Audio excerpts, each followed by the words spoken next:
Subscribe करें और bell दबाएं ताकि कोई खबर रह न जाए।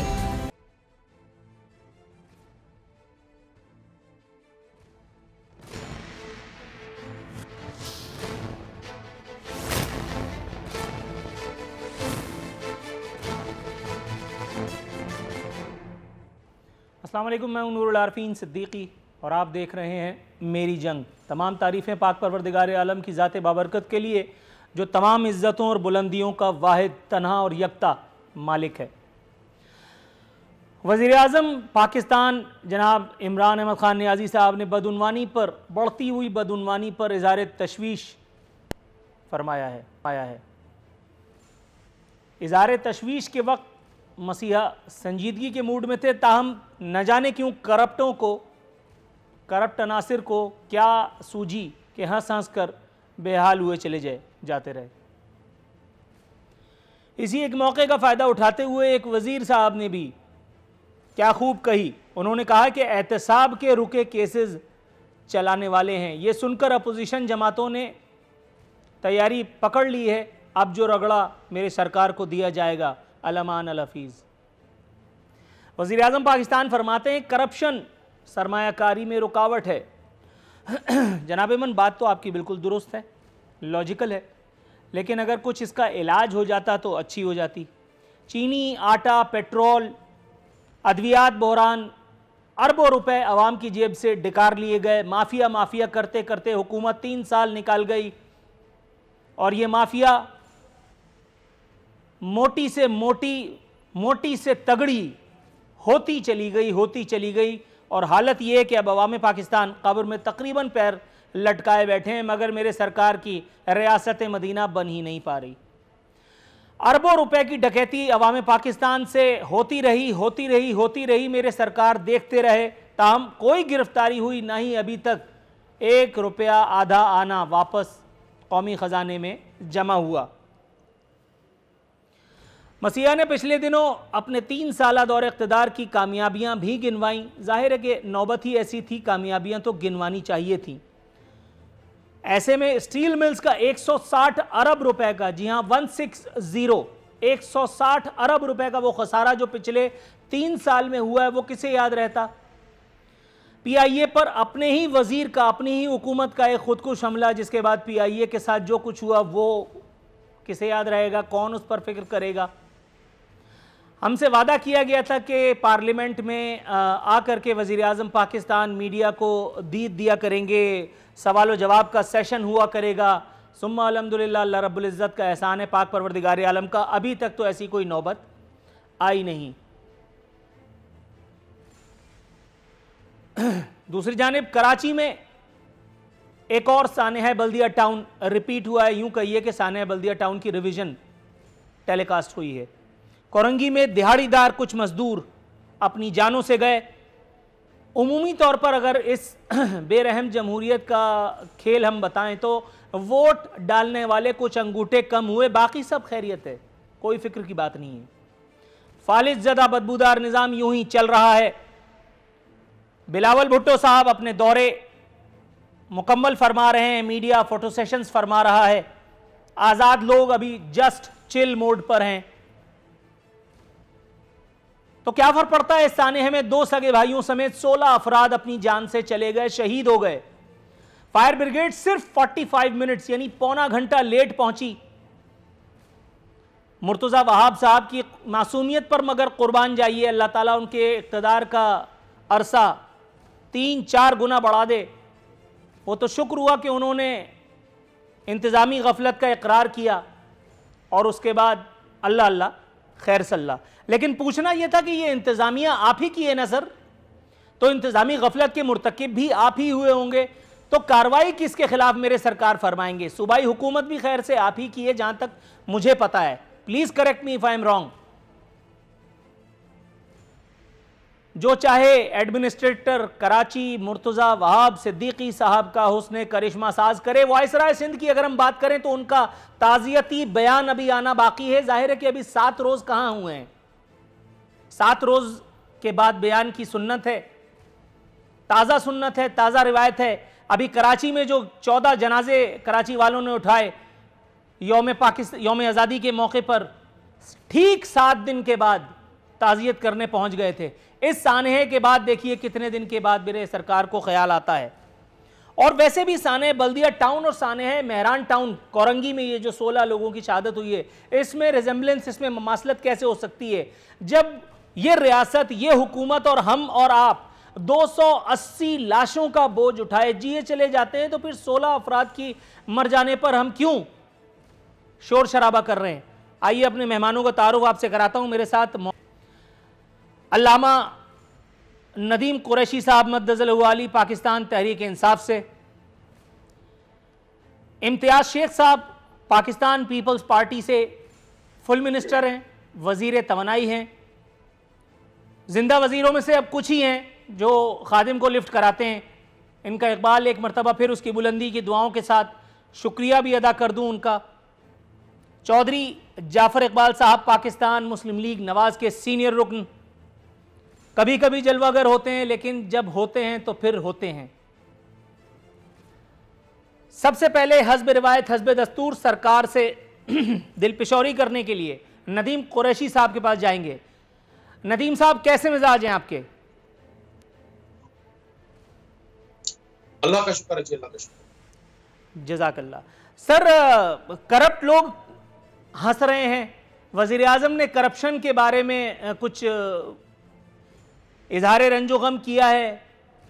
वजीर आजम ने कहा है कि करप्शन जो है मुल्क की तरक्की की राह में रुकावट है, सरमायाकारी नहीं होने दे रही। सर, ये बातें तो 5वीं पास कर जाने वाला या शायद मैट्रिक पास कर जाने वाला कोई आम आदमी भी, एक आम सतही जहनीत रखने वाला आदमी भी जानता है। वजीर आजम को इस तकल्लुफ की ज़रूरत तो न थी। पूछना यह था कि वो तमाम लोग, वो करप्ट माफिया, वो करप्ट अनासिर जो कभी तेल बहरान पर, कभी अद्वियात बहरान पर, कभी चीनी बहरान पर अवाम पाकिस्तान का सब्र आजमाते आए हैं, मेरे सरकार उन पर कार्रवाई के लिए कब तैयार हो पाएंगे? बिस्मिल्लाहिर्रहमानिर्रहीम। आसिम भाई, एक तो मैं आपका शुक्रिया अदा करता हूँ, आपने प्रोग्राम का मुझे हिस्सा बनाया और बड़ा सही आपने अपना इंट्रो में फरमाया कि प्राइम मिनिस्टर ने जो करप्शन के हवाले से कहा, चूंकि इस मुल्क में एक रिवाज बना हुआ है, हुकूमतें अपने दौर में होने वाली किसी भी मनफी बात को कौम के सामने पेश करते हुए हचकिचाती है। इमरान खान साहब का मैं एज ए पॉलिटिकल वर्कर समझता हूँ गैर रिवायती अंदाज यही है कि वो हर उस बात को जो कौम के सामने सच्चाई से पेश होनी चाहिए उसको पेश करने में ना घबराते हैं, ना झिझकते हैं। उनको पता होता है कि उनके हर बयान के बाद नूरुल आरफिन सदीकी साहब अपने लफ्जों के तीर लेकर, अपने जलवों के पूरे लश्कर लेकर उन पर हमलावर होंगे। उसके बावजूद वो ये जुर्रत फरमाते हैं। मुझ जैसे आम पाकिस्तानी तो इस बात से बड़े खुश होते हैं। खवास की कैफियत क्या है ये आप बेहतर समझते हैं। आज भी पाकिस्तान में जो सिस्टम है, आपने भी फरमाया कि जी मदीना की रियासत के दाई, यकीनन मदीना की रियासत हर मुसलमान के लिए आइडियोलॉजिकली उसकी मंजिल होनी चाहिए। क्यों ना हो, वो रियासत जिसने पूरी दुनिया में आज से लेकर और क़यामत तक, उस वक्त से लेकर क़यामत तक के लिए एक रोल मॉडल कायम कर दिया। और कोई शख्स अगर इसकी ख्वाहिश करता है, ये ख्वाहिश बुरी नहीं है। हाँ, उस टारगेट तक पहुंचने के लिए जो तकलीफ बर्दाश्त करनी पड़ती है वो एक अलग बात है। मैं समझता हूँ प्राइम मिनिस्टर ने उस आम आदमी के उस दर्द की बात की, उस तकलीफ की बात की, जिसको पिछले, मैं ज्यादा अच्छा नहीं कहूंगा, मैंने थोड़ा सा तवक्कुफ कीजिएगा, थोड़ा सा तवक्कुफ कीजिएगा। प्राइम मिनिस्टर की नीयत पर खुदा न खास्ता शुबे की जिसारत कर सकता हूँ, नहीं उनके इखलास को तोलने के लिए मैं यहाँ बैठा हूँ, लेकिन जो अमाल हैं उसी की कसौटी पर सबको परखा जाएगा। जनाब मन, जैसा कि मैंने कहा कि चीनी बहरान हुआ, आटा बहरान हुआ, पेट्रोल बहरान हुआ, अद्वियात की कीमतों में खुर्द-बुर्द हुई, BRT का मामला हो या कुछ भी हो, मेरे सरकार सिर्फ अच्छी अच्छी बातें करके हमारा दिल लुभाएंगे या खैर से कोई काम करने की भी कोशिश फरमाएंगे? 3 साल में अल्लाह का शुक्र है अभी तक कुछ ऐसा होता तो नहीं देखा। जैसे मैंने कहा, कोई गिरफ्तारी हुई नहीं, रकम वापस हुई। इख्तिसार के साथ फिर मैं अगले मेहमान की जानिब जाऊं। बहुत सारी गिरफ्तारियां हुई। पाकिस्तान तहरीक इंसाफ की गवर्नमेंट बाकी गवर्नमेंट्स की तरह जिस तरह पहले करती थी, इदारों में अपना इन्फ्लुएंस करती थी, ताकतवर लोगों को प्रोटेक्ट किया करती थी, आपने बिल्कुल उसके बरक्स सारा मंजर देखा। अगर आपका नैब 591 अरब रुपए की रिकवरी इन 3 सालों में कर सका है, और पिछले 18 साल की 15 साल की कारकर्दगी आपके सामने है। अगर पंजाब में पंजाब एंटी करप्शन ने 300 अरब रुपए रिकवर किया तो उसी व्हाइट कॉलर क्रिमिनल से किया है जिसके ताने बाने हर तरफ जुड़े होते हैं। ये ताकतवर लोग, ये अशराफिया के लोग, थोड़ा सा तवक्कुफ कीजिएगा, स्ट्रेट आंसर अब तक नहीं आया। मैं आपकी तरफ आता हूं, चौधरी जाफर इकबाल साहब के पास जाऊंगा। चौधरी साहब, सर आप मुझे सुन सकते हैं? जी मैं सुन रहा हूं आपको। सर कितनी खुशी की बात है, नदीम कुरैशी साहब ने माशाल्लाह इतनी रिकवरी की हमें खबर सुना दी है। गोया चीनी आटा, पेट्रोल बहरान, अद्वियात बहरान में पाकिस्तान के अवाम से जो डाका मारा गया था, जो हमारी जेबों पर हाथ साफ किया गया था, उनके जिम्मेदारान को सजा हो चुकी। सर आपकी नॉलेज में है ये बात? बिस्मिल्लाहिर्रहमानिर्रहीम, बहुत शुक्रिया नूरुल आरफिन साहब।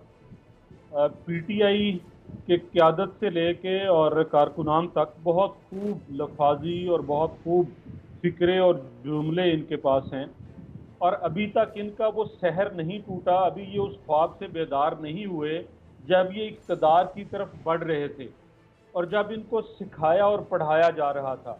और जिन्होंने सिखाया और पढ़ाया है, इस्टेब्लिशमेंट के वो नादीदा हाथ और वो अफराद जिन्होंने पिछले 5 साल 13 से 18 इमरान खान साहब को मसीहा बना के पेश किया, जिन्होंने इमरान खान साहब को ये बताया था कि जब 1 रुपया कीमत डॉलर की बढ़ती है तो कर्जा कितना बढ़ता है। उन्होंने नूरुल आरफीन ये नहीं बताया कि डॉलर को कंट्रोल कैसे करते हैं। उन्होंने ये ज़रूर बताया था कि महंगाई हो तो वज़ीर आज़म चोर होता है, लेकिन उन्होंने ये नहीं बताया और ना वो बताएंगे कि उस महंगाई को रोका कैसे जाता है। उस वक़्त ये हुंडी से पैसे मंगवाने का नारा जिन्होंने दिया था और जिन्होंने उस वक़्त की हुकूमत के खिलाफ यलगार करने का कहा था, उन्होंने जनाब इमरान खान साहब को इतना ही सिखाया था। और फिर उनको टीम भी सारी वो दी जो कि बिल्कुल इस मयार पर पूरी उतरती है कि बड़े से बड़ा डाका मारा जाए और बड़े से बड़ा जुर्म किया जाए, लेकिन आपने बड़े ही खंदा पेशानी से और बड़े नपे तुले अल्फाज से उन सब को जो है वो ऐसे क्लियर करते जाना है। तो आज के पाकिस्तान में इमरान खान साहब की कोई एक बात, कोई एक लफ्ज़, तभी मेरे भाई जिस तरह कह रहे थे कि अवाम बहुत खुश हैं कि जनाब वज़ीर आज़म बात बहुत अच्छी करते हैं। मैं जहाँ तक सियासत को जानता हूँ, जो मुझे वज़ीर आज़म के इख्तियारात का इल्म है, जो मैंने MA सियासियात में भी पढ़ा और फिर मैंने जनाब नवाज शरीफ और जनाब शाहिद खाकान अब्बासी साहब को वो इख्तियारात इस्तेमाल करते हुए भी देखा, तो उसमें बातें करने का इख्तियार कहीं नहीं है। सिर्फ एक इख्तियार है कि आपने इस मुल्क के ख़जाने को अवाम की फलाह के लिए इस्तेमाल करना है। तो पिछले 3 साल के अंदर इस खजाने को अवाम की फलाह के लिए इस्तेमाल करना, वो तो उन्होंने सिखाया नहीं था जो इनके गुरु थे। जो सिखाया था वो ये था कि अपनी जेबें भी भरनी है और हमारी जेबें भी भरनी है।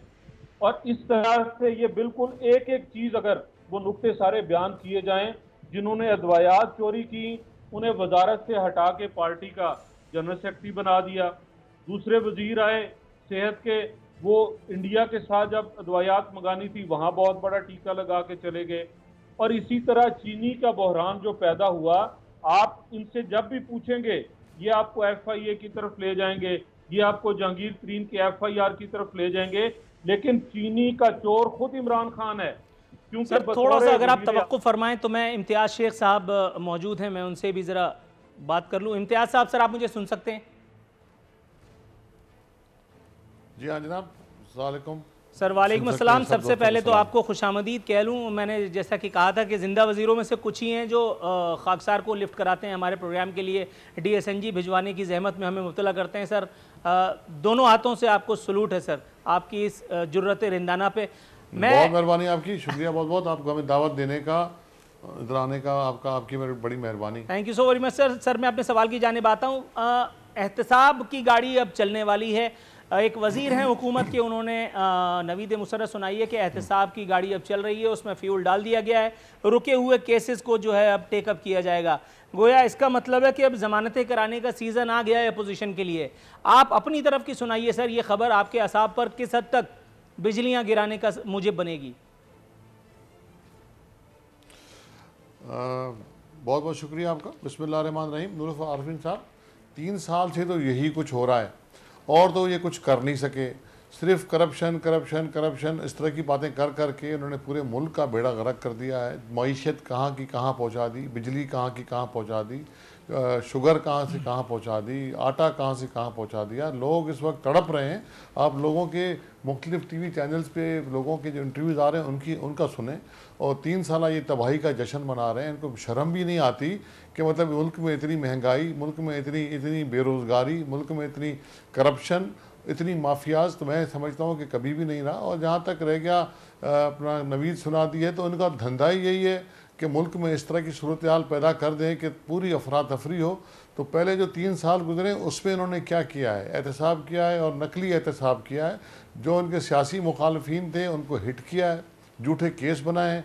उनसे पूछे ना तो ये एहतसाब के जो केस बने हैं तो किस पे साबित हुआ है, आज तक कौन से नेशनल लीडर पे साबित हुआ है।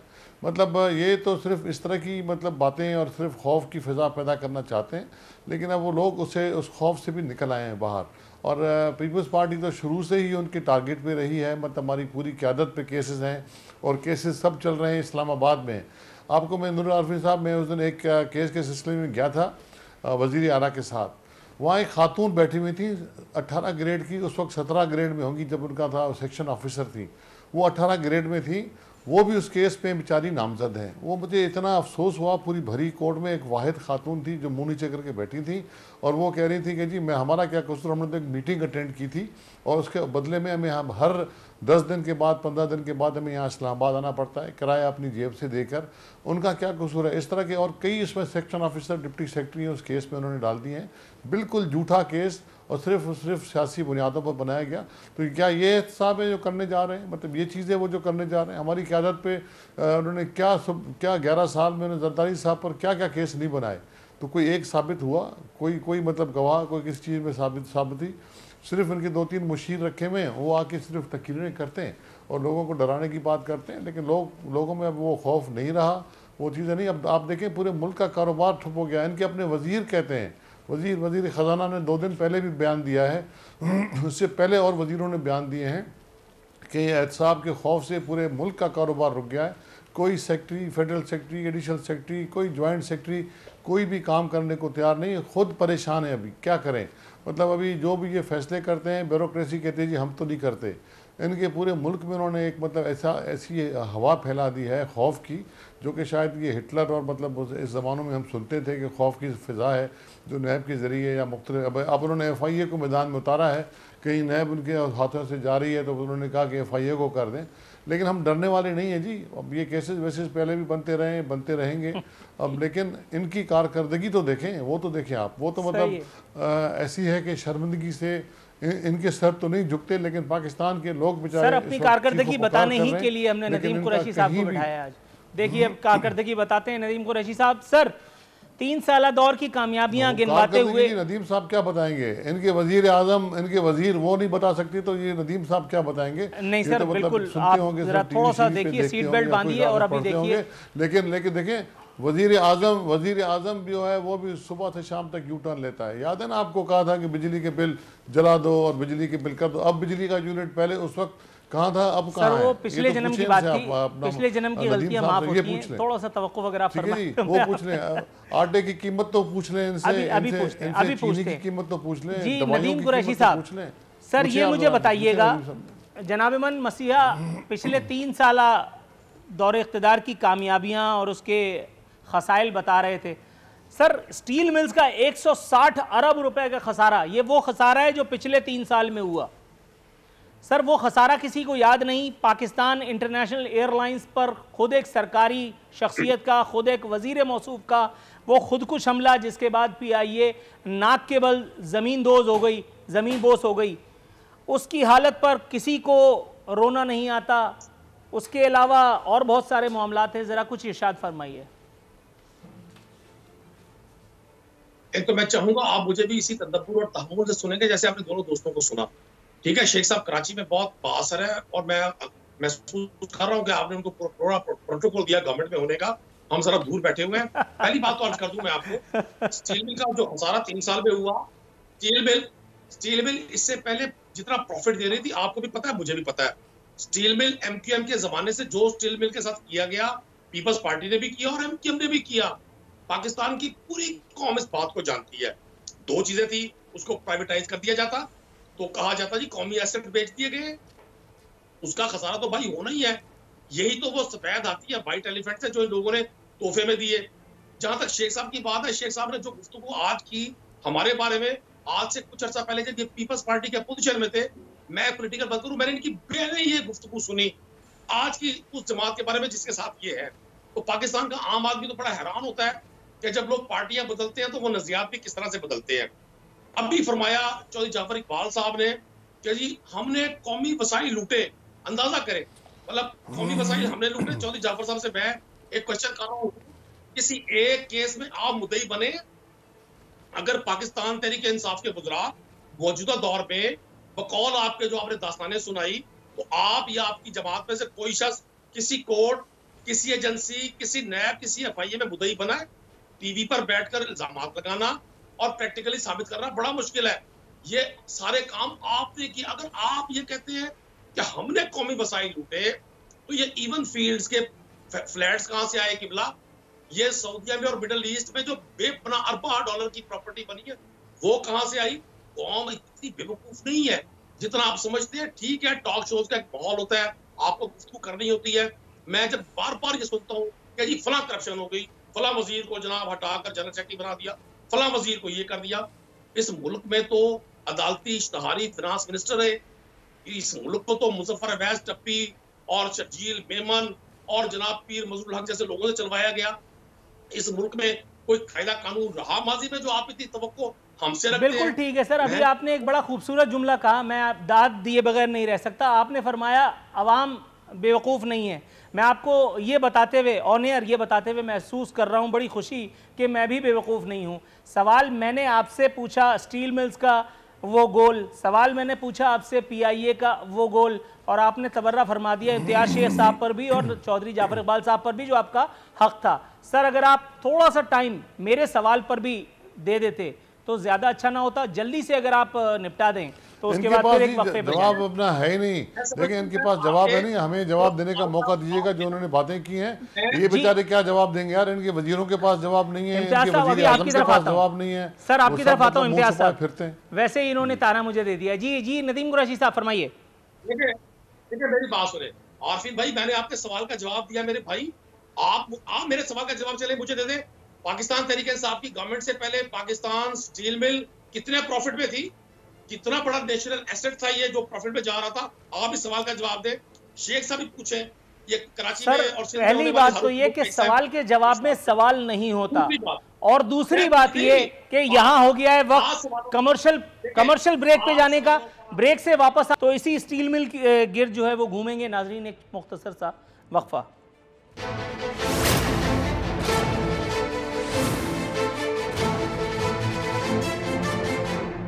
वेलकम बैक नाजरीन। ब्रेक के बाद एक बार फिर हाजिर खिदमत हैं इम्तियाज शेख साहब। सर ये मुझे बताइए, स्टील मिल्स का 160 अरब रुपए का खसारा, वजीर आजम ने इस पर कोई बात नहीं की। ये बात तो दुरुस्त है, लेकिन यह भी तो दुरुस्त है कि स्टील मिल्स की कब्र खोदने के लिए पिछली हुकूमतों ने, जिसमें नवाज लीग और पीपल्स पार्टी की हुकूमतें बरीउज़्ज़िम्मा नहीं हो सकती, उनका भी कोई ना कोई रोल कुछ ना कुछ तो रहा है, जभी तक नौबत तदफीन के लिए यहां तक पहुंच गई। क्या फरमाएंगे सर? देखिए जी, पहले तो मैं अपना एक दो मुझे मिनट दें तो मैं अपना हमारे नदीम कुरैशी साहब ने जो बातें की हमारे लिए पर्सनल उन्होंने बात की, तो मैं उसका जवाब दे दूं। एक तो उन्होंने एमक्यूएम के बारे में बात की, तो एमक्यूएम तो अभी भी इनके साथ बैठी हुई है। एमक्यूएम उस वक्त ख़राब थी, हमारे दौर में ख़राब थी, तो अब कहाँ से अच्छी हो गई भाई? तो एमक्यूएम अगर उस वक्त ख़राब थी तो एमक्यूएम के वही लोग हैं जो उस वक्त थे उस पार्टी में। अब एक और वजारत भी उनको दे दी गई है। तो मेरा मतलब है कि ये सिर्फ सियासी बातें। एक तो नदीम कुरैशी साहब जो आपने सवाल पूछे उसका जवाब तो किसी का नहीं दे सके, ना उनके पास जवाब है इसका। दूसरा उन्होंने मेरे बारे में कहा पार्टी बदलने वाली की बात की। जनाब हम पार्टी छोड़ के आए थे, पार्टी छोड़ के दोबारा इलेक्शन लड़ी, वो सीट भी हमने छोड़ी थी। और सीट छोड़ के दोबारा इलेक्शन लड़ के जीत के अब दोबारा आए हैं। तो ये एक ट्रेडिशन है इस पाकिस्तान की पॉलिटिक्स में। अगर आपने किसी पुरानी पार्टी की सीट पे होता तो मैं मतलब उस पर मोरद इल्ज़ाम बनता, लेकिन इस पर नहीं बन सकता। लेकिन ये तो मुझे ज़रूर बताएं आप कि आपकी पार्टी में ऐसे कितने लोग हैं जब दूसरी पार्टियों से आपके पास आए, कितनी पार्टियों के लोग हैं जो उन्होंने मतलब आपकी पार्टी को ज्वाइन किया और आपकी पार्टी की हुकूमत बनाई। आप दुआ करें जनाब जहांगीर तरीन को, जिनका जहाज़ चलता रहा और जिन्होंने जहाज़ चला के बंदे जमा किए और आपको दिए और आपकी हुकूमत बनी, वरना आपकी हुकूमत बनने का कोई भी चांस नहीं था। और अभी भी आपकी हुकूमत जहांगीर तरीन के मरून मिन्नत है। वो जिस दिन उसने अपनी सोच बदली तो आपकी हुकूमत होगी भी नहीं, क्योंकि तादाद ही इतनी आपके पास नहीं है। तीसरा, आपने स्टील मिल के बारे में पूछा, तो स्टील मिल का जनाब मसला ये कि सालों से ये चल रहा था। तो ये उनकी तकरीरें आप सुन लें, हमने को तो कभी तकरीर नहीं की ना उसके बारे में कि हम इसको ठीक करेंगे। असद उमर साहब की तकरीर सुन लें, और लीडरशिप है जिन्होंने कहा था हम इसको चलाएंगे और चला के दिखाएंगे। मज़दूरों को मतलब उन्होंने झूठे वादे किए और उसके बाद फिर हज़ारों मज़दूरों को बेरोज़गार कर दिया, चीज़ों को मतलब नहीं संभाल सके। ये सिर्फ स्टील मिल का अपना नूरुल आरफिन साहब, स्टील मिल का मामला नहीं है, ये सिर्फ PI का मामला नहीं है। इनसे पूछें इनके साथ कौन सा इदारा इनका चल रहा है, कौन सी मिनिस्ट्री इनकी चल रही है। आप, क्योंकि एनर्जी मेरा सेक्टर है, मैं एनर्जी का मिनिस्टर हूँ, तो इनसे पूछें एनर्जी में उन्होंने क्या हाल कर दिया, बिजली का यूनिट कहाँ से कहाँ पहुँचा दिया। गैस की शॉर्टेज, गर्मियों में गैस की शॉर्टेज तो दो साल से इनके ज़माने में हो रही है। इतनी नाअहलियत, इतनी मतलब इनएफिशिएंसी तो किसी हुकूमत में भी नहीं रही कि उन्होंने पूरी गैस की बहरान पैदा कर दिया मुल्क में। और मतलब सूबों से जो उनका हक था वो छीना जा रहा है, मतलब जो गैस जिस सूबे की उसको नहीं दिया जा रहा है। एक पूरे मुल्क में उन्होंने पानी की शॉर्टेज है वो उनसे नहीं संभल रही, मतलब कोई इंसाफ के साथ पानी की तकसीम नहीं हो रही, लोगों की फसल मतलब तबाह हो गए, लोगों की ज़िंदगी तबाह हो गई। तो मतलब है कौन सा आंसर चल रहा है। 3-4 वजीर तो एनर्जी के बदल चुके हैं 3 साल में, 3 तो फाइनेंस मिनिस्टर बदल चुके हैं, और मतलब लातादाद सेक्रेटरी हैं जो बदले जा चुके हैं। एनर्जी में भी 3-3, 4-4 तब्दीली का दौर है मेरे ख्याल है। आपके आप सब नजर कर गए, ये तब्दीली का दौर है, इसलिए तब्दीलियों पर हम एतराज़ात नहीं फरमा सकते। तब्दीली तो मतलब उस तब्दीली से अल्लाह महफूज चौधरी जाफर इकबाल साहब, आवाम को बहुत होगी तब्दीली जी। राइट सर, तब्दीली ने तो तबाही कर दी है उन्होंने। सर आपकी तरफ आता हूँ, नदीम साहब को ज़्यादा पता नहीं है चीज़ों का, लेकिन जी आपकी तरफ आता हूँ। जी चौधरी जाफर इकबाल साहब, सर हम बात कर रहे थे 3 साला दौरे इख्तिदार की कामयाबियों की। स्टील मिल्स का 160 अरब का खसारा, उस पर बात नहीं हो सकी। 5400 मुलाजमीन की बरतरफी, अभी तक उस पर कोई बात नहीं हो सकी। इसी का रोना रो रहे थे कि अभी ये खबर आई है कि 3 साल में रेलवे का खसारा 40 अरब रुपए तक जा पहुंचा है। सर कुछ कहेंगे? नूरुल आरफीन, मेरे ख्याल कहने के लिए ना आपके पास कुछ बचा है और ना मेरे पास कुछ बचा है। 3 साल के अंदर जो कुछ हमने सुना है, अगर उसे हजम कर पाएं तो शायद वही मेरे और आपके लिए काफ़ी हो। आप PTI के किसी फर्द से पूछेंगे रेलवे के खसारे का, PIA को तबाह करने का, चीनी बाहर बेचने का, उनके पास एक रटी रटाई बात है, और वही नदीम कुरैशी साहब कर रहे थे, एवन फील्ड का जिक्र कर रहे थे। ये नहीं बताएंगे कि वो बेचारा कप्तान जिसका कोई अकाउंट नहीं है, जनाब वजीर आजम इमरान खान की बात कर रहा हूँ, जो नदीम कुरैशी साहब के लीडर हैं, बकौल ख्वाजा आसिफ साहब के, कि इनकी जेब में कभी बटुआ ही नहीं हुआ, इनका हमेशा हाथ दूसरों की जेबों में होता है। वो जहांगीर तरीन भी हो सकते हैं, वो आमिर कियानी भी हो सकते हैं, वो जुल्फी बुखारी भी हो सकते हैं, और वो सरवर खान भी हो सकते हैं। आप इनसे ये पूछेंगे कि भाई वो पासपोर्ट को आपने ग्रीन पासपोर्ट की इज्जत दिलवानी थी और आज हम एथियोपिया से भी पीछे चले गए, ये फिर आपको एवन फील्ड ले जाएंगे। अगर आप इनसे ये पूछेंगे भाई गैस आपने जो जुलाई में खरीदनी थी वो अगस्त में आप 4 गुना ज्यादा कीमत पे खरीद रहे हैं, ये उसे अपनी नाअहली नहीं समझेंगे, बल्कि बदलता हुआ पाकिस्तान और बहुत खूबसूरत आपको ऐसे बना के दिखाएंगे कि बहुत ज़रूरी थी पाकिस्तान की तरक्की के लिए कि हम महंगी गैस खरीदते। आप इनसे पूछेंगे कि आपने इन 3 सालों के अंदर तवानाई का कोई एक मंसूबा लगाया हो तो शायद आपको वो 300 डैम देखने पड़े जो पिछले 5 साल में KPK के अंदर इन्होंने मुकम्मल किए थे। तो कोई भी सवाल कर लें, एक ही जवाब है, पिछली हुकूमतें। भाई अगर आपको यही बताना था और आपने इतनी तगोदो और आपके लाने वाले जो इस्टेब्लिशमेंट है उनकी तगोदो सिर्फ ये थी कि आप 3 साल तक हमें ये बताएंगे कि पिछले बहुत करप्ट थे, तो फिर आपको आने का और लाने का क्या फायदा था। आप तो इसलिए आए थे और इस मंशूर पर आए थे कि आप महंगाई खत्म करेंगे। और स्टील मिल की अगर खास आपने बात की तो असद उमर साहब की और जनाब आरिफ अलवी साहब की पुरानी तकारीर जरा नदीम कुरैशी साहब को सुनाइए कि वो हल जो हम नहीं कर सके वो इन्होंने हमें करके देना था, लेकिन आज इनके पास कोई जवाब नहीं है। एक बात इन्होंने की कि जी कोई FIR किसी ने कटाई हो। हाँ, आपके खिलाफ FIR खुद PIA ने कटाई, PIA के पायलट्स ने कटाई। जब मेरे मुल्क के सारे जहाज ग्राउंड हो गए, जब मेरे मुल्क के पायलट्स को बैनुल कौमी सतह पे जहाज उड़ाने से मना कर दिया, तो इससे बड़ी FIR आपके खिलाफ क्या होगी। बैनुल कौमी इदारे ये बताते हैं कि आप जो हाजी और नमाजी आए चोर पकड़ने के लिए, आपके दौर के अंदर करप्शन बढ़ गई, इससे बड़ी FIR कौन काटेगा। जब आपके अपने ऑफिसर्स ये बताते हैं कि जुल्फी बुखारी साहब और सरवर खान साहब अपनी जमीनों की तरफ रिंग रोड का रुख मोड़ के ले गए और कई अरब जो है उसका टीका लगा के आज जुल्फी बुखारी साहब इस मुल्क के अंदर मौजूद नहीं है। जब पंजाब के अंदर बैठा हुआ हर फर्द आज आपके खिलाफ FIR कटवा रहा है और वो FIR खुद इमरान खान ने काटी। कहते हैं बुज़दार साहब ऐसे काम कर रहे हैं जो खुद बुज़दार साहब को भी नहीं पता। अल्लाह भला करे इमरान खान साहब का और अल्लाह भला करे बुज़दार साहब का कि इतने काम हो रहे हैं जिनका खुद बुज़दार साहब को पता नहीं। तो आप इनसे कारकर्दगी क्या पूछेंगे और ये क्या कारकर्दगी नहीं सर, लेकिन कुछ ना कुछ तो पूछना ही पड़ेगा क्योंकि प्रोग्राम है, रिवायत है, रस्म है, तो वो तो निभानी पड़ेगी। नदीम कुरैशी साहब, सर आपको मेरी आवाज़ आ रही है? 1 मिनट, वो आपको बताएंगे कि वो जो 2400 रुपए की DAP खाद की बोरी बेचते थे वो चोर हैं और आज 6400 रुपए की ये बेच रहे हैं, ये हाजी और नमाजी हैं। वो आपको बताएंगे कि जो 60 रुपए लीटर पेट्रोल बेचते थे वो चोर थे और आज ये 120 रुपए बेच रहे हैं, ये हाजी और नमाजी हैं। वो आपको बताएंगे कि जो 800 रुपए मन गंदम बेचते थे और मिलती थी मुझे और आपको खाने के लिए, आज 2200 रुपए हम इनसे खरीदेंगे, ये हाजी और नमाजी हैं। वो आपको ये बताएंगे कि 2018 जनवरी में आपके घर का बिल अगर 5000 आता था वो चोरों की वजह थी और आज ये जो ले पालक हाजी और नमाजी हैं इनके होते हुए वही बिल 16000 आएगा। ये सारी बातें, और साथ ये भी कहेंगे कि मुश्किल वक्त खत्म होने का है, परेशान नहीं होना आपने, बहुत जल्द वो वक्त आने वाला है जिसका ख्वाब कप्तान ने देखा था और वो वक्त क्या होगा, अल्लाह ताला उस वक्त से मुझे और आपको बचाए।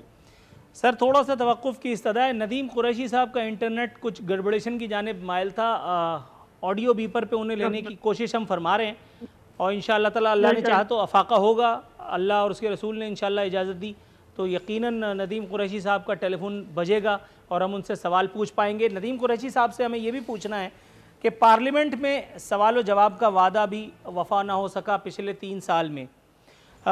वो जो जवाबदेही के हुसूल का ख्वाब था, वो जो जवाबदेही का एहसास पैदा करना था कौम के अंदर भी, वज़रा के अंदर भी और अरकान सूबाई और कौमी असम्बली के दरमियान भी, उसका भी क्या कुछ हो सका? कुछ खैर खबर है उनके मोबाइल की या कोई मोबाइल छिन गया भाई उनका, किसी बाज़ार में बैठे हुए थे, नंबर भी बंद हो गया? अच्छा, इससे बड़ी बदकिस्मती आप ऐसे मुश्किल सवाल पूछेंगे नूरुल आरफीन, तो फिर कहाँ से मोबाइल उठेंगे? मोबाइल तो सर बात ये है कि मोबाइल भी बंद हो गया। अब आप देखिए मेरी बेचारगी, यानी मुझे इस वक्त वर्ल्ड कप तो छोड़िए, बेचारगी का वर्ल्ड कप इस वक्त मुझे देना चाहिए कि मेरी समझ में नहीं आ रहा कि मुझे सरकार से जवाब चाहिए था, अब मैं क्या करूँ। चलिए इम्तियाज़ शेख साहब आप कुछ सुनाइए, उसके बाद फिर हम वक्फे पे जाएँ। देखिए जी, मसला ये है कि इनके पास कोई जवाब है नहीं अभी। बेसिकली अपना नदीम कुरैशी साहब को ज़्यादा पता भी नहीं था क्योंकि मतलब वो MNA हैं, मतलब पता नहीं जो इनकी वज़रा है ना, मतलब जो मतलब सुबह शाम मीटिंगों में बैठते हैं, फैसले करते हैं, पॉलिसियाँ काबीना में बैठते हैं, वो खुद बेचारे परेशान हैं। अब प्रोग्रामों में आना उन्होंने छोड़ दिया है, कम कर दिया है, मजबूरी में आना पड़ता है क्योंकि उनके पास जवाब नहीं है। वो समझते हैं, आप जाके आम आदमी का हशर देखें कि क्या है, लोगों से पूछें, लोगों की चीखें निकल गई हैं। तो मेरा मतलब है कि सिर्फ उनके पास एक ही जवाब है कि जी पिछली हुकूमतों ने ये कर दिया और मैं ये कर दूंगा।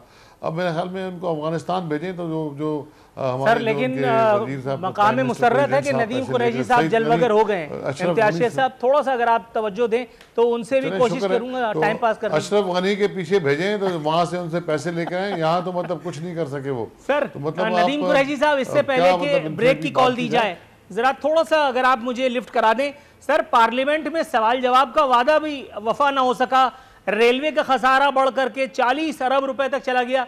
सर जल्दी से रेलवे का इल्जाम भी पिछली हुकूमतों पे डालें, फिर मैं वक्फा लूं। नहीं, एक तो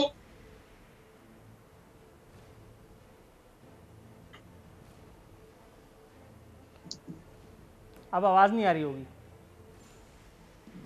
आरफीन, अब उनके सिग्नल नहीं आएंगे ना, उनकी लाइन मिलेगी। वक्फे पे जाओ भाई, अब क्या गाने सुनाऊं क्या, वक्फे पे जाएं।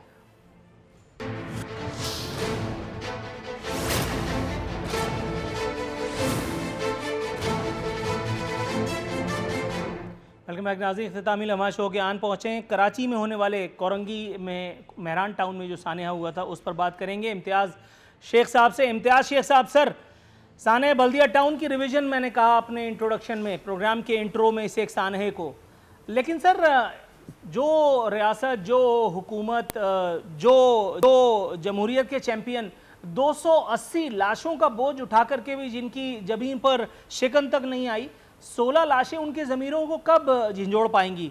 कुछ इरशाद फरमाइएगा। एडमिनिस्ट्रेटर कराची मुर्तज़ा वहाब साहब ने इसे इंतज़ामी गफलत करार दे करके जान छुड़ा ली है। देखिए जी, बिल्कुल जान नहीं छुड़ाएंगे। एक वाक़या हुआ है जिसका हमें बहुत अफसोस है। 16 इसमें अफराद इसमें उनकी अमवात हुई हैं और मतलब हुकूमतों में मतलब इस तरह के वाक़यात ज़मानों में होते हैं।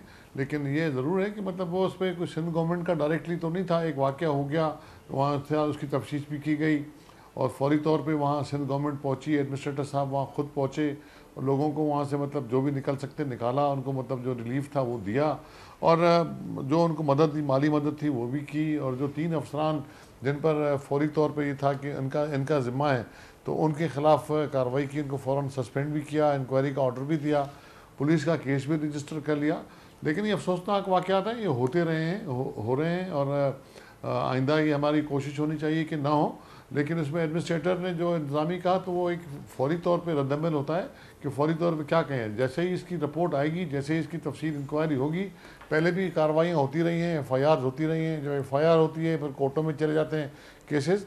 लेकिन हमें इसको और देखना चाहिए। मैं बिल्कुल इस बात से एग्री करता हूँ कि इंतज़ामी तौर पर भी देखना चाहिए इस तरह की फैक्ट्रीज़ कहाँ कहाँ लगी हैं, उनमें क्या क्या चीज़ें हैं, जिन डिपार्टमेंट्स की ड्यूटी है, जिम्मेदारी है, वो उनको पूरी करनी चाहिए।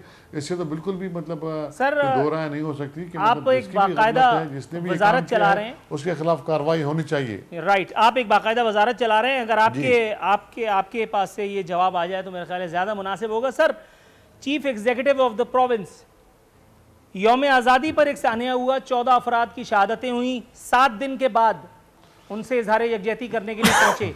इस मरतबा भी गुमान किया जाए कि हादसे को 7 रोज पूरे हो जाएंगे तब मेरे सरकार जाकर के लोगों के साथ तस्वीरें खिंचवाएंगे।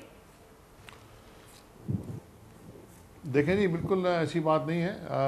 जब वो वाक़या हुआ था अफसोसनाक, उसमें हमारे वज़रा सईद गनी साहब अपना नमाज जनाजा में भी मौजूद थे और वज़रा भी हमारे थे और इधर भी हम पहुँचेंगे। देखें मतलब वज़ीर आला किधर होते हैं इस वक्त भी, वो शहर में नहीं है। अगर वो कोई वाक़या हो जाता है तो वो ख़ुद नहीं पहुँच सकते। ज़रूर जाएंगे हम अवामी लोग हैं, हम किसी इस बात से कभी भी नहीं भागते।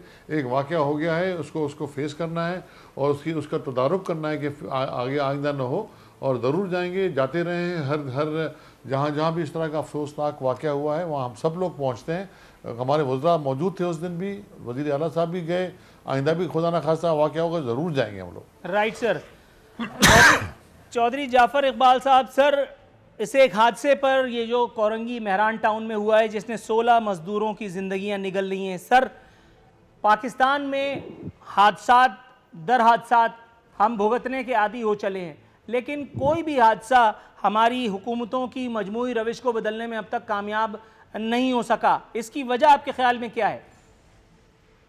नूरुल आरफीन, जो अयूब साहब का दौर है, याहिया ज़ियाउल हक साहब और परवेज़ मुशर्रफ साहब, उन पे तो उन्हें तो निकाल देते हैं क्योंकि सब कुछ हमारे खाते में आना है। लेकिन मैं बतौर सियासी वर्कर ये जिम्मेदारी कबूल करता हूँ कि भुट्टो साहब से लेके और आज की हुकूमत तक, चाहे मुस्लिम लीग नून हो, पीपल्स पार्टी हो, आज PTI, या दरमियान में अगर जो है वो जमाली साहब और वो तो खैर मुशर्रफ साहब का दौर गिना जाएगा, ये 100% हमारी जिम्मेदारी है। हम नाकाम हुए एक अच्छा बल्दियाती निज़ाम देने में, और वो हम क्यों ना दे सके कि मैं बतौर MNA और मेरा MPA बतौर MPA ये नहीं चाहते कि हमसे नीचे भी किसी के पास इख्तियार जाए। और इस रविश ने हमें एक अच्छा बल्दियाती निज़ाम और अच्छे बल्दियाती इदारे बनाने से रोके रखा। आज मुर्तज़ा वहाब साहब वहाँ पे जिम्मेदार हों, या लाहौर, फैसलाबाद, इस्लामाबाद और पेशावर की बात की जाए, तो इसके ज़िम्मेदार हम सियासी जमातें हैं कि हम एक अच्छा बल्दियाती निज़ाम और एक ऐसा सिस्टम नहीं दे सके जिसके अंदर टाउन प्लानिंग भी हो, जिसके अंदर इन हादसा निपटने का इंतज़ाम भी हो। और अगर हम आइंदा भी इससे जो है वो नज़रें चुराएंगे तो ये हादसा हमें आज भी और रोज़े क़यामत भी ये लोग पूछेंगे कि आप इक़्तिदार में आके और अपनी हुकूमतों और इक़्तिदार के लिए तो करते रहे, लेकिन हमारे लिए आपने कुछ नहीं करके दिया। राइट। नदीम कुरैशी साहब, आप मुझे सुन सकते हैं सर? जी, मुझे आवाज़ आ रही है जी। नदीम कुरैशी साहब, एडमिनिस्ट्रेटर कराची मुर्तज़ा वहाब साहब फरमा रहे हैं कि आइंदा फैक्ट्रियों की बाकायदगी से इंस्पेक्शन की जाएगी, खिलाफ वर्जी पर जुर्माने होंगे और फैक्ट्रियों को सील भी किया जाएगा।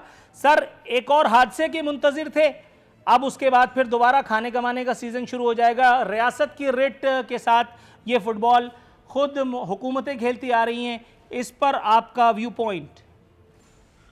सलीकी साहब, एक तो मैं इस अलगनाक हादसे पर जितनी फैमिलीज के साथ ये कैजुअलिटीज हुई है, मैं उनसे इज़हार अफसोस करता हूँ। इन्ना लिल्लाहि व इन्ना इलैहि राजिऊन। बहुत अफसोसनाक हादसा, और ये हादसा किसी भी जगह हो, किसी भी कीमती इंसानी जान की हम कोई कीमत नहीं दे सकते। मैं समझता हूँ ये हादसा हमारे पूरे सिस्टम के ऊपर एक क्वेश्चन मार्क है। इसके साथ साथ चूंकि ऑडियो का प्रॉब्लम था, मैं आपको सुन नहीं पाया था, तो मैं शेख साहब को भी अर्ज कर दूं और चाहे जाफर साहब को भी कि हमारा आपके साथ कोई जाती इशू नहीं है। हम मिन हैसुल कौम, हमें सबको आज वक्त है कि हम मिलकर एक ऐसे मुआशरे की बुनियाद रखने में कामयाब हो जाए जहां हम अपने मुखालिफ की भी अच्छी बात को एक्नॉलेज करने की जुर्रत कर सके। मुझे शेख साहब के पार्टी बदलने पर खुदा ना खास्ता कोई एतराज नहीं है। मेरा मौक़िफ़ ये था कि जब हम एक जगह पर खड़े होते हैं तो अपने अपोनेंट को उसी तरह से पुकारते हैं, जब वो अपोनेंट हमारा साथी बन जाता है तो हम दूसरे अपोनेंट को उसी तरह से पुकारते हैं। आज पाकिस्तान तहरीक इंसाफ की गवर्नमेंट जो कुछ कर रही है, ये एक नई रीत शुरू की गई प्राइम मिनिस्टर इमरान खान की तरफ से कि हुकूमती कारकर्दगी को लोगों के सामने पेश किया गया। तभी सिद्दीकी साहब, आपको और मुझे और हम सब लोगों को डिबेट करने का मौका मिला। आपने मुझसे सवाल किया रेलवे के हवाले से, मुझे सवाल किया PIA के हवाले से, तो मैं आपको एक अर्ज कर दूं, स्टील मिल के हवाले से, ये तमाम वो डिपार्टमेंट थे जिसका पिछले 20-30 साल में कंटिन्यूसली इनको लॉस किया गया, और बिलखुसूस PIA स्टील मिल को पॉलिटिकल भर्तियां करके इस अंजाम तक पहुंचाने वाले अगर तहरीक इंसाफ से इसका जवाब मांगेंगे, ये नाइंसाफी है। और आपको जो मैं जवाब देता हूं, लेकिन मुझे नहीं अंदाजा कि आपकी समा खराशी के लिए मैं कौन से आलात जराही इस्तेमाल करूं कि आपको समझा सकूं। आप मुझसे बेहतर समझते हैं, खुद कराची में बैठे हैं, कि स्टील मिल की इस हालत के बेनिफिशरी कौन है। PIA में क्या कुछ किया गया जिस मुल्क के जहाजों को बैरून मुल्क कर्ज न देने की वजह से रोक लिया जाता था, जिस इदारे को जो दुनिया की बेहतरीन एयरलाइन थी 30 सालों में ग्रेजुअली तबाह किया गया। आप अगर पाकिस्तान तहरीक इंसाफ के जिम्मे ये इल्जाम लगाएंगे, हुजूर हमने तो सीना सामने किया हुआ है, आपके तीर भी खाएंगे और कोशिश करेंगे कि पाकिस्तानी अवाम को हालात भी बताएं और पाकिस्तान को आगे लेके जाए। राइट सर, ज़्यादा आगे मत ले जाइएगा वरना हम लोग पीछे रह जाएंगे। सर, थोड़ा सा तवक्कुफ की इस्तदा है। मैं इम्तियाज शेख साहब के पास जाना चाहता हूँ। इम्तियाज शेख साहब, सर, सूबे सिंध का इख्तिदार डावाडोल हो रहा है क्या? फवाद चौधरी साहब फरमा रहे हैं कि पीपल्स पार्टी का ये आखिरी दौर है, अगली हुकूमत पीपल्स पार्टी की PTI की होगी, और सिंध हुकूमत ना खुद काम करती है ना विफाक को काम करने दे रही है। Sir, is that so? देखिए जी, वहाँ से ने इनका पास और कोई काम है नहीं, मतलब आते हैं, मतलब 2 महीने 4 महीने के बाद सिंध में कुछ तो बोलेंगे ना। यहाँ का इक़्तिदार इंशाल्लाह अल्लाह की मेहरबानी से मजबूत हाथों में है। पाकिस्तान पीपल्स पार्टी पहले भी इनसे इलेक्शन जीती रही है और अभी भी इंशाल्लाह इलेक्शन जीत के अगला दौर भी हमारा होगा। ये इनको मतलब जिस तरह ना बिल्ली को ख्वाब में शीशे नजर आते हैं, तो उनकी सिंध की हुकूमत उनको खटक रही है, न ये हमें काम करने देते हैं। हर मामले में मरकज़ हमारे लिए राह में रुकावट बना हुआ है। न हमें पैसे देते हैं, न पानी देते हैं, न गैस देते हैं, न बिजली देते हैं। मेरा मतलब है कि मैं क्या क्या चीज़ आपको गिनवा दूँ, क्योंकि मैं बैठा हूँ खुद हुकूमत में, वजारतों में, कैबिनेट में, एक एक चीज़ पे हमारे साथ रुकावट है। मतलब कोई चीज़ें हमारे मेरे एनर्जी के हवाले से कई हमारे प्रोजेक्ट्स उनके पास पड़े हैं, लेकिन वो नहीं करने देते। कभी कुछ इल्ज़ाम, कभी कोई चीज़, कभी कोई चीज़। तो मेरा मतलब है कि ये तो अभी 2-3 लोग उन्होंने रखे हुए हैं जो कि मतलब जिनका काम ही यही है कि सिर्फ अखबार में बयान देना, टीवी में बयान देना, इनका ना लेना ना देना। मतलब ये सिंध में इंशाल्लाह आप देखिएगा, सिंध में बेशक जो मर्जी कह लें, लोगों के वहाँ काम हुए हैं और लोग हमें दोबारा वोट देंगे। यहाँ मतलब इनकी कोई दाल गलने वाली नहीं है, क्योंकि राइट सर, थोड़ा सा तवक्कुफ कीजिएगा, दाल को संभाल लीजिए। चावल हम नदीम कुरैशी साहब से रिक्वेस्ट करेंगे, पंजाब में बैठे हैं, हाफिजाबाद का चावल बड़ा मशहूर है। सर चौधरी जाफर इकबाल साहब, ये मुझे बताइएगा, वो बता रहे हैं कि इन लोगों को लेना है न देना है, ज़बरदस्ती के इस तरह के बयान दिए जा रहे हैं। सर आपको भी गोया इस तरह का कुछ कोई महसूसात हैं कि एक मरतबा फिर सूबे पंजाब का इक़्तिदार शहबाज शरीफ साहब तक लौट आएगा? नूरुल आरफीन, इक़्तिदार लौटने का वाहिद ज़रिया इंतखाबात हैं और मियाँ नवाज शरीफ और उनके सारे साथी इस चीज़ पर ईमान और यकीन रखते हैं कि इंतखाबात के अलावा कोई और चारा नहीं। हमने बारहा ये मुतालबा किया और मैं आज भी जनाब इमरान खान साहब से ये बतौर एक पाकिस्तानी मुतालबा करता हूँ कि 3 साल के अंदर आप अपने मंसूर के ऊपर नाकाम रहे। आपके पास बेहतरीन तरीका ये है कि हुकूमत और असम्बलियाँ डिज़ोल्व कीजिए और नए इंतखाबात का ऐलान कीजिए। नए इंतखाबात के अंदर अगर अवाम PTI को दोबारा चाहेंगे तो मुझे और आपको क्या एतराज़ होगा अगर अक्सरियत ये चाहेगी। और अगर अक्सरियत ये चाहेगी कि इनके अलावा किसी के पास जो है वो इक़्तिदार जाना चाहिए, तो यकीनन वो अपने मंसूर के मुताबिक अमल करेगा। Right sir, got your answer. Imtiaz Sheikh sahab, Nadeem Qureshi साहब और चौधरी जाफ़र इकबाल साहब, तीनों मौज़िज़ीन का एक और मरतबा शुक्रिया अदा करते हुए यहाँ नाजरीन वाइंड अप, ये प्रोग्राम का मुकर्ररा वक्त अब ख़त्म हुआ। इंशाअल्लाह ताला बशर्ते ज़िंदगी अगले, बल्कि कल भी तो आना है साहब को, कल इंतज़ार कीजिए इंशाअल्लाह ताला। देखिए आने वाला सूरज क्या नवीद मुसरत लेके आता है। फ़ी अमान अल्लाह।